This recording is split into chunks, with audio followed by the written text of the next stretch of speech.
उमटली वळणाची बळ येऊ दे हिमतीला झुंजार होनी ललकार आसमानाला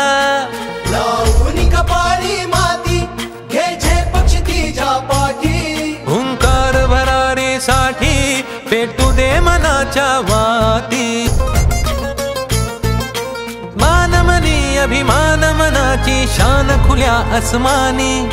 शान खुल्या आसमानी हा रंग चढू दे ही झिंग चढू दे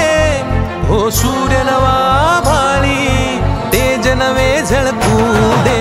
तुमच्या पिण्याच्या पाण्याची समस्या आहे ती सोडवायला थोडी वेळ लागणार आहे उगाच कोणतरी येणार मी उद्या करतो इलेक्शन आलं लगेच करतो असं काय होणार ना तुम्ही त्यांच्यावर विश्वास ठेवू नका तुम्ही 15-20 वर्ष मला पाहताय जे बोलतो तेच करतो आणि जे करतो ते नक्कीच बोलतो घामाच्या थेंबा मधुनी अंकुर उगवून यावा अंगार नव्या धमन्यांचा रुजवात बनू